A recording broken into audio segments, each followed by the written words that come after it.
It's about referendum. Okay. Do you know that topic?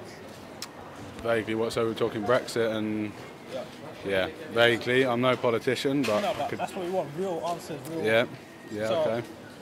Who did you basically? Who did you vote for? I voted stay, man. Yeah. No, I think. Yeah. No, I voted remain. So wait for that. I voted remain because various reasons. I was just really shocked that we did end up leaving. You know, it was a pretty. Why did you choose to? Because I mean, again, I feel like I'm not that well educated on every reason behind it. Every single thing, but But you've got a personal. yeah, personally, I mean, it's nice to have that tie. One of the big things is just the community vibe of being part of something bigger, being part of Europe. You know, it's not just like, you know, it seems like a lot of the people who wanted to leave, it's all, you know, whether it, you know, it all seems very selfish and like we as a country, we can do this, we can make more money, blah, blah, blah. But I feel like we need to be working together in this thing. The world's in a crazy place at the moment. We're in dark times out here, and I feel like we need to stick together and work in unity with the rest of Europe, with the rest of the world, really, and not be off on our own working about our economy and how much meat we want to make and all that kind of thing. It felt like a very selfish decision for the UK to make that for some people who voted that. I don't know, you know. Yeah. What borough are you? So I live down. My parents live in Kennington, so that's Southwark. But I've often.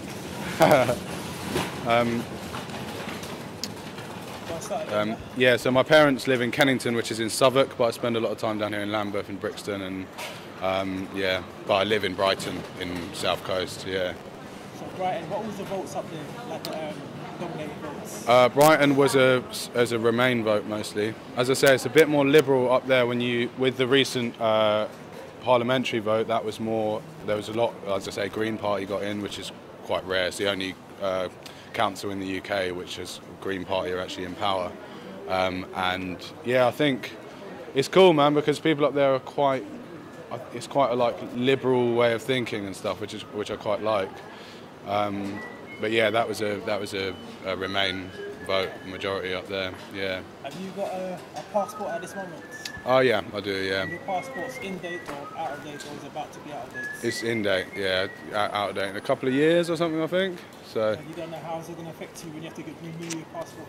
That's right, man. That's right. It's scary. It's a weird thing, and it's that transition stage now where it's all. It's all theoretical, and I think even when the vote happened, it was all very. This might happen. NHS might crumble. We might, you know, it was all very speculative. There was no like strong. Do you know what I mean? I don't know. It just felt very like vague, and it's a weird, scary time at the moment for everyone in the UK because you don't know what is coming, what Brexit is going to hold for us. You know. Have you heard about America and who came in? Oh yes, how could I miss it?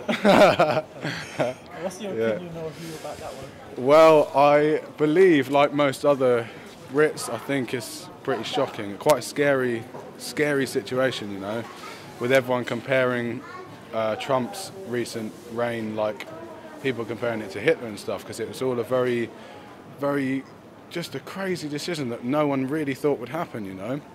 And I think he could do some serious damage to that country. And I think he's in the state, you know, in the state of affairs that's already happened. He already is doing damage to the place. Just that mad, xenophobic, unaccepting culture. We're supposed to be moving forward here. The world is supposed to be improving, and we're supposed to be creating more of a, you know, united nation, I suppose, all over wherever it is. And it just feels like they're stepping backwards at the moment, you know. We want to be accepting everyone and everything and working together and not creating more of a divide between everyone. And it's scary. It's scary stuff, man. So what happens if, let's say, Theresa was to go to America and come back with some of his views or his opinion? Do you reckon that would be good or bad? Very, very bad. Very bad.